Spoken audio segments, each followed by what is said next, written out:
आनंद लो प्रतिदिन जीवन का में स्वागत है। आज मैं आपसे मेरे पसंदीदा विषय में बात करने वाली हूँ, परमेश्वर के संग समय बिताना। मेरा विश्वास है आप जितना चाहे उतना परमेश्वर के करीब आ सकते हैं। ये सब उस संबंध पर निर्भर है जो आप बढ़ाना चाहते हैं। यीशु हमारे लिए इसलिए नहीं मरा कि हमारा एक धर्म हो। वो चाहता है कि उसके द्वारा हमारा परमेश्वर पिता के संग एक गहरा व्यक्तिगत नाता हो।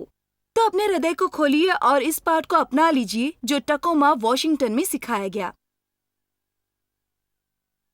वास्तविकता में ज्यादातर लोगों समान जो बाइबल अध्ययन काफी लंबा करते हैं, मेरे बाइबल में ज्यादातर वचनों को रेखांकित किया है। हम इसलिए रेखांकित करते हैं, मुझे लगता है क्योंकि पढ़ते समय उसका हमारे ऊपर खास असर पड़ता है।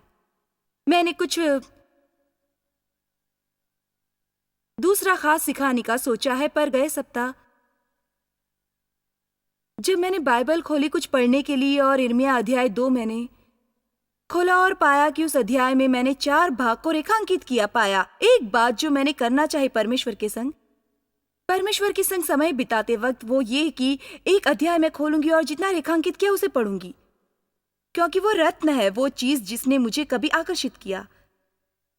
कुछ समय के लिए कभी मैं एकाध पढ़ी हुई किताब निकालूंगी और रेखांकित किए सब भाग पढ़ूंगी। 2-4 बातें मैंने देखी और रेखांकित किए, सब एक ही विषय पर है। पहला ये यिर्मयाह 2:13 जो कहता है, मेरी प्रजा ने 2 बुराइयां की हैं। उन्होंने मुझ बहते जल के सोते को त्याग दिया है।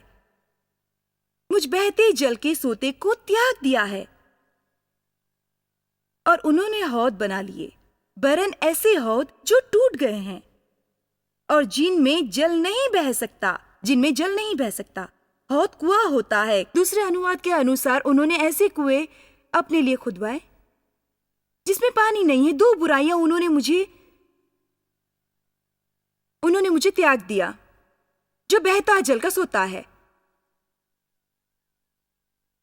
फिर वचन 17 को देखा, क्या ये तेरी ही करनी का फल नहीं जो तूने अपने परमेश्वर यहोवा को छोड़ दिया? अगर पीछे देखे तो दिखाई देगा कि उन्होंने अपने ऊपर दासत्व और गुलामी लाई और उसने कहा, ठीक है तुम्हारे जीवन में समस्याएं हैं, पर वो अपने आप लाएं, हमें वे विचार भाया नहीं। क्योंकि हम सोचते हैं हर बात शैतानी है, या हर बात हमारे किए कारण है, या जिस तरह हमें बढ़ाया, या हमारा दुर्भाग्य, या कुछ भी। पर आखिरी बात जो करनी है वो है जिम्मेदारी लेना। पर उसने कहा, आपने स्वयं इसे लाया क्यों?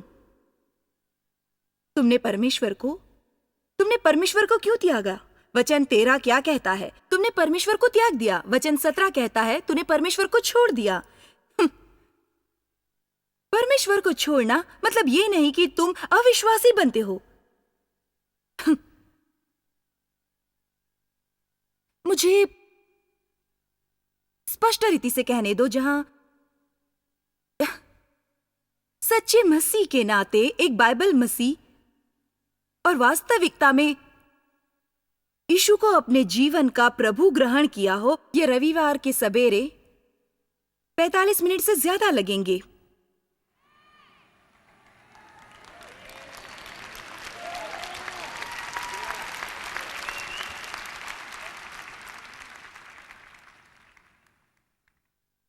मैं समय को साल में डालती हूं। मैं परमेश्वर से प्रेम करती, पर वो मेरे जीवन का प्रभु न था। मुझे पता नहीं, ये संदेश आपने यहां रहते सप्ताह भर के लिए आपको शोरगुल करने नहीं देगा। वे आपको थोड़ा तड़पाएगा, पर वे बातें आपको चिल्लाने लगाएंगी। अब तुम्हारा जीवन निश्चित होगा और शैतान तुम्हारी खुशी चुरा नहीं पाएगा, क्योंकि आप परमेश्वर से इतने व्याप्त हो गए हैं कि तुम्हारा संपूर्ण जीवन परमेश्वर के अस्तित्व से भरा है। और शैतान सिर्फ चारों ओर मंडराएगा और आप उसकी ओर ख्याल भी नहीं देते, क्योंकि आप गुप्त स्थल में हैं।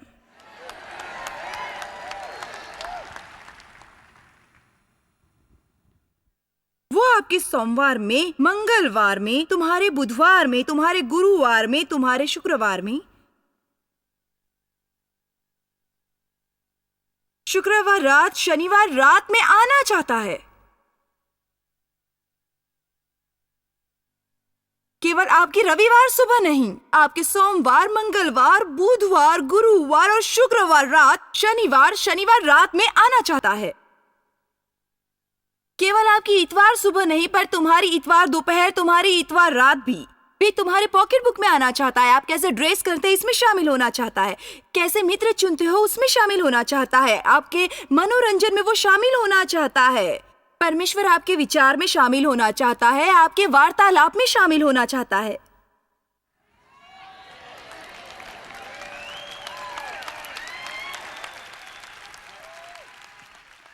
इस सप्ताह मुझे लगता है हम में से कुछ लोग हैं जिन्हें पवित्र आत्मा चाहिए। आपका ये नाजुक जीवन खुला करना है और कहना है, मेरे जीवन के हर काम में मैं बुलाता हूँ, केवल रविवार सवेरे को ही नहीं। यीशु इसलिए नहीं मरा कि तुम्हें एक धर्म मिले, वो मरा ताकि तुम्हारा एक गहरा, नजदीकी, व्यक्तिगत, ज्वलंत, आनंदमय, जीवित नाता राजाओं के राजा के साथ हो।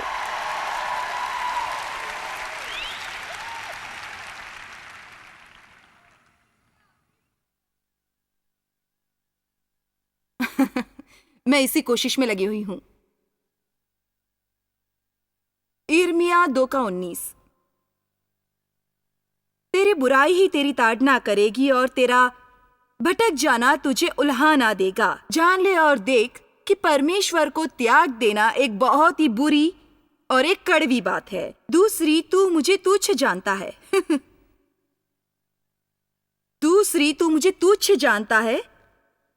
और तीसरी, तुझे मेरा भय ही नहीं रहा। एक बात कहूं आपसे, पिछले 25 साल में हमें कैसे समृद्ध हो, कैसे सफलता पाएं और कैसे आशीषित हो, इस संदर्भ में बहुत कुछ सिखाया गया है और यह अद्भुत है। इन सब के लिए प्रभु को धन्यवाद। मैं उसे सिखाती हूं, मैं विश्वास करती हूं, पर यह मौसम है कि हम पवित्रता के विषय में सुने, परमेश्वर को छोड़े नहीं और कुछ आदर युक्त भय और कुछ विस्मय से जिए, जहां परमेश्वर की आज्ञा न मानने का विचार भी तुम्हारे में डर उत्पन्न करे। गलती करना एक बात है, पर परमेश्वर की बातों को न मानना उसका अनादर करने के समान है और यह हमें नहीं करना चाहिए।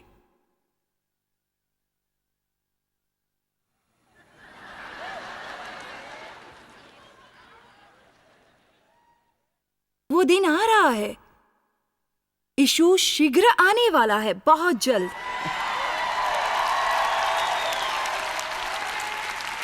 यीशु वापस आएगा बहुत जल्द और न्याय का दिन ऐसे कुछ कहा है और हम सब परमेश्वर के सामने खड़े रहेंगे और स्वयं का हिसाब परमेश्वर को देंगे।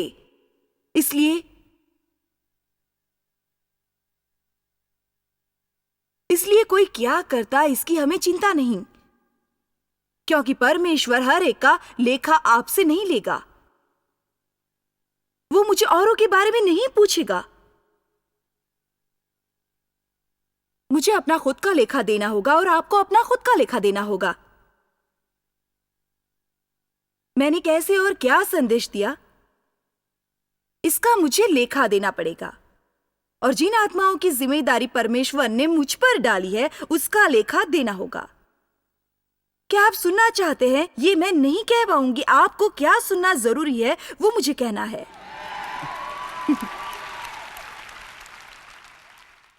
आपको थोड़ा निराश करने का और दुखी करने का मौका बीच बीच में मैं लेती रहूंगी। पता है, जहां कहीं यीशु गया उसने लोगों को धक्का पहुंचाया, और आज के प्रचारक किसी धक्का पहुंचाना नहीं चाहते। पर आप जानते हैं, मैं किसी को दुखी करना नहीं चाहती, पर सत्य अगर चुपता है तो मुझे लगता है वो आपके और परमेश्वर के बीच है। इस सप्ताह के आखिर में हम कोई मीठी चीज नहीं परोस रहे।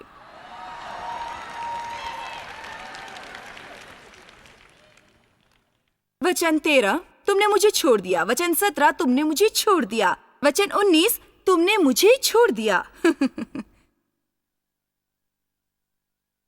और वचन 32, शायद बाइबल का अति दुख भरा वचन। क्या कुंवारी कुंवारी अपने गहने पहनना भूल सकती या उपेक्षा करेगी, या क्या दुल्हन अपना सिंगार, शादी की अंगूठी का महत्व महत्व रखते भूल सकती है? तो भी मेरे लोग मुझे भूल गए। अनगिनत दिन। क्या ये बुरा नहीं? मेरे लोग मेरे बारे में भूल गए। दिन बिताते और वे मुझसे बात नहीं करते। फिर अचानक जब समस्या आती है, और अब मैं उनका उत्तम दोस्त हूं। यदि हमें सीखना है, कलीसिया जरूरत है, समय हमें परमेश्वर को खोजना नहीं। और फिर जब हमारे जीवन में खुशहाली होती है, हम उसकी ओर ध्यान नहीं देते। आप इसे जाने, इस सप्ताहांत में अगर आप काफी व्यस्त हैं परमेश्वर से समय व्यतीत करने में,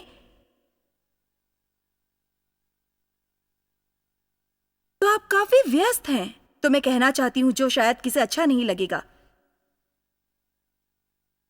मेरे साथ कहें आपके पास समय नहीं। ये सच नहीं। सबके पास समान समय है, सबके पास दिन के 24 घंटे हैं, सप्ताह के 7 दिन। फिर ऐसा क्यों कि कुछ लोग सच में परमेश्वर के करीब होते हैं, और ये अद्भुत रिश्ता है, और ये परमेश्वर से सुनते हैं, उनकी प्रार्थना सुनी जाती है, और उनके संग रहते आप कह सकोगे वे परमेश्वर के साथ चलते हैं। और फिर भी ऐसे भी हैं जो परमेश्वर के करीब आ नहीं पाते, वे कुछ सुन नहीं सकते, उनका शास्त्र भाग कहाँ है ये भी उन्हें पता नहीं। जब जरूरत पड़ती है किसी को बुलाकर पूछना पड़ता है, किसी समस्या से निकलने के लिए किसी और को प्रार्थना करनी पड़ती है। उन दोनों को दिन के 24 घंटे हैं, उन दोनों को हफ्ते के 7 दिन हैं। एक कहता है उन्हें समय नहीं, दूसरा समय निकालता है।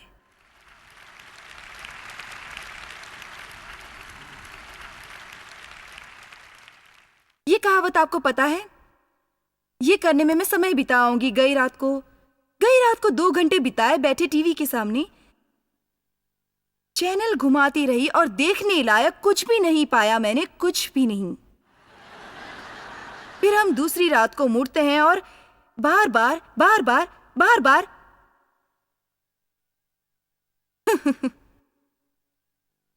वही करते हैं। मैं भी कभी ऐसा करती थी।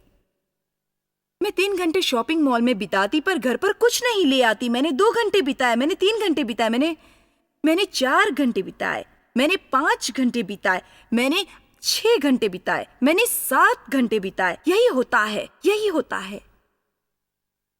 हम अपना समय गवाते हैं, और वो पैसे समान होता है। एक बार बिताया तो निश्चिंत करें कि जो चाहे उस हेतु बिताया, क्योंकि यही है जो आपको मिला उसके बदले जो आपने बिताया।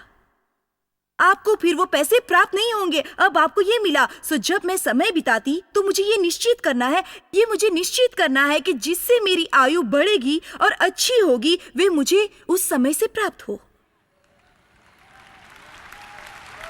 आमीन। मैं आपके लिए कुछ रोचक पढ़ूंगी। किसी ने 70 साल की आयु का हिसाब लगाया। उसका अनुमान इस प्रकार है, अगर आप 70 साल जिएंगे, उसमें से 23 साल सोने में बीतते हैं, 16 साल काम में, 8 साल टीवी देखने में, 6 साल खाने में, 6 साल यात्रा करने में, 4.5 साल आराम करने में, 4 साल बीमारी में, 2 साल श्रृंगार करने में। मैं शायद 3 बिताऊंगी, मुझे पता नहीं। ये रही साधारण संख्या। 70 साल में से 6 महीने बहुतांश लोग धर्म में बिताते हैं।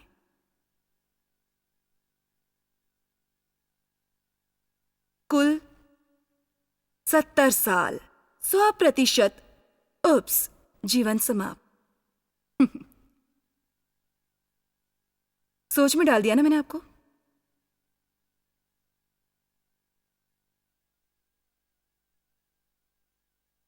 बाइबल हमें कहती है हमें परमेश्वर को खोजना है, और अगर हम शीघ्र और लगातार खोजते हैं, हम उसे पाएंगे। अगर आप उसे खोजते नहीं तो तुम्हारा परमेश्वर से महान नाता बनेगा ही नहीं। खोजना, ये शब्द भारी है। अगर मूल भाषा में अध्ययन करोगे तो उसका अर्थ है तरसना, रुचि रखना, अपनी सारी शक्ति से पीछा करना। यीशु ने हमारा मुख्य उद्देश्य क्या होना चाहिए कहा, तू अपना प्रभु परमेश्वर पर पूरे दिल से, पूरी जान से, पूरे मन से और पूर्ण शक्ति से प्रेम रखना। थोड़ा सा रविवार सवेरे नहीं, हाजिरी लगाना जैसा आना जाना नहीं कि परमेश्वर को पीछे रखे कि स्वर्ग में बताए कि आप हाजिर थे। जाने को हिम्मत न हो और सप्ताह के बाद रोमांचित हो और खुश हो कि हाजिरी लगाई। नहीं, तू अपने प्रभु परमेश्वर से प्रेम रखेगा। वो प्रेम के योग्य है, वो अद्भुत है।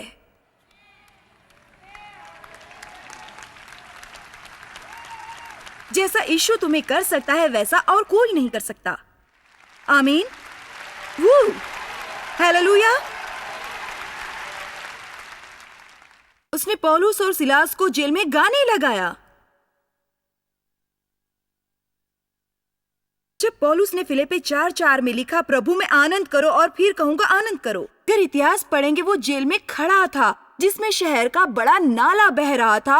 उसमें गंदगी भरी थी, शायद ऐसी गंदगी जिसे हम देखना भी पसंद न करें। शायद इतने तक उस गंदगी में वो कहता है, प्रभु में आनंद करो, और फिर कहूंगा प्रभु में आनंद करो। प्रिय, ये कहने के लिए आप पवित्र आत्मा से भरपूर हो जाओ। आमीन।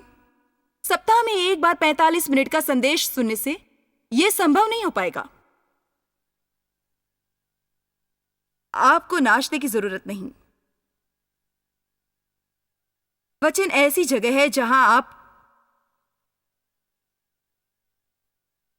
भरपेट खाओगे। तरसो, पीछा करो, अपने पूरे शक्ति से पीछा करो, अपने प्रभु परमेश्वर से पूरे दिल, पूरे जीव से, अपने पूरे मन से और पूरी शक्ति से प्रेम रखना। मैं वास्तविक होना चाहूंगी। आप कहोगे, अगर मैं न करूं तो मैं चाहती हूं, मुझे वैसा लगता, पर मैं न करूं तो? यह अच्छा सवाल रहा।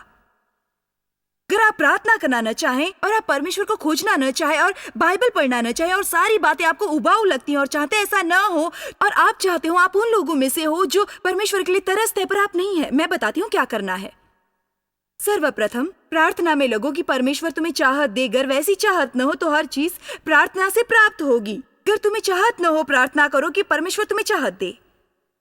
ये सारे लोग जिनके लिए आप प्रार्थना करते हो कि परमेश्वर की खोज और ये महान जीवन प्राप्त करें, इसके लिए आपको प्रार्थना करनी है, क्योंकि उन्हें कोई खोजने वाला नहीं और समय व्यतीत नहीं करेगा अगर चाहत नहीं है। दूसरी बात जो करनी है, और इसके बारे में हम ज्यादा बात करेंगे इस सप्ताहांत में, आपको आत्मिक नियंत्रण की जरूरत शुरू करनी होगी। आत्मिक नियंत्रण। आत्मिक नियंत्रण।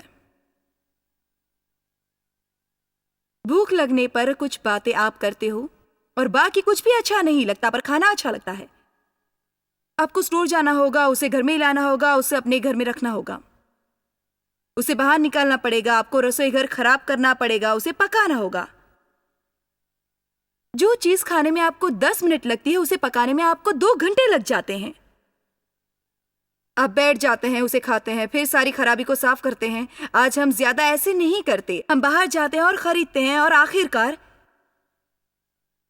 किसी ना किसी को तो उस क्रिया से गुजरना ही पड़ता है। तो मुझे कुछ कहने दो, आपके आत्मिक भोजन के लिए कोई और कीमत नहीं दे सकता। जो आपको इस सप्ताहांत मिल रहा है, उसके लिए मैं कीमत अदा कर रही हूँ। सप्ताह भर मैंने अध्ययन किया, मैंने प्रार्थना की, मैंने हवाई जहाज में प्रार्थना की। गत रात जब मेरे घर में मनोरंजन चल रहा था, आखिरी संदेश के लिए मैंने 3 घंटे बिताए। मैंने आपके लिए कीमत भरी, मैंने आपके लिए कीमत भरी, ताकि आपको इस सप्ताहांत एक अच्छा संदेश मिले। पर आगे पीछे अगर आप चाहते हैं कि कुछ आपके आत्मिक जीवन में बने रहे, तो इसके लिए आपको कीमत चुकानी होगी।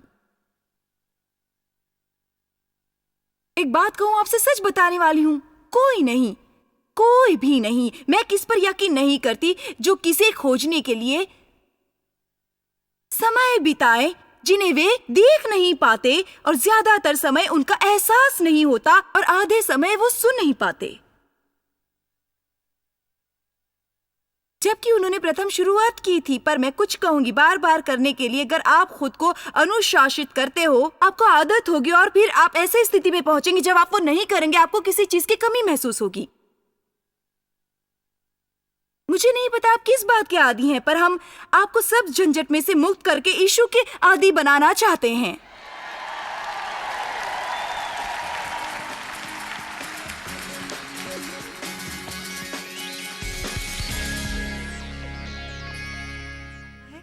अगर नहीं तो मैं दोहराऊंगी कि आप विश्वास से आज ही ये कदम उठाइए।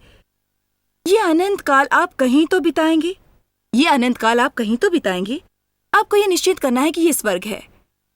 आपको मित्र चाहिए, आपके पापों की आप माफी चाहते हैं, जीवन में नई शुरुआत चाहते हैं, आप खोखलेपन से तंग आ गए हैं, अपनी गलती से तंग आ गए हैं और जानते नहीं कैसे ठीक करें। मेरा विश्वास है कि हम में से हर एक में परमेश्वर के आकृति का सुराग है, जिसे परमेश्वर ही भर सकता है। आप किसी से भी वे जगह नहीं भर पाओगे। अपना हृदय खोलिए और इसे ग्रहण कीजिए। आप पाप को कबूल करें। अगर आपको उद्धारक की जरूरत है तो वो जरूर आएगा। अगर आप ये करना चाहते हैं तो मेरे साथ इसी वक्त एक सरल प्रार्थना करें जो आपके जीवन को बदल देगी। तो शुरू करें। परमेश्वर, मैं तुझे प्रेम करता हूँ। यीशु, मेरा तुझ पर विश्वास है। मुझे तू चाहिए। मैं पापी हूं। मेरे सारे पापों के लिए मुझे क्षमा कर, मुझे शुद्ध कर और मुझे नई शुरुआत दे। मैं तुझे स्वीकारता हूं मेरा उद्धारक और प्रभु के रूप में। मेरे भीतर आकर रह और मुझे पूर्ण रूप से नई सृष्टि बना। मेरे जीवन की सहायता के लिए धन्यवाद। आमीन। पता है क्या, इतना आसान है। आप सोचेंगे इससे क्या फर्क पड़ेगा। आप अपने जीवन में फर्क अनुभव करेंगे। अगर सच्चे मन से ये प्रार्थना की हो, आपके लिए ये नई शुरुआत होगी। और आपके हाथों में मेरी लिखी किताब देखना चाहती हूँ, जो मुझे यकीन है परमेश्वर के साथ के नए जीवन में उपयोगी रहेगी। आपके पर्दे पर एक फोन नंबर है। अगर कुछ समस्या हो या आप ये पुस्तिका प्राप्त करना चाहते हो, आपके सवाल के जवाब देकर हमें खुशी होगी। परमेश्वर के साथ नई शुरुआत में हमें मदद करने में खुशी होगी।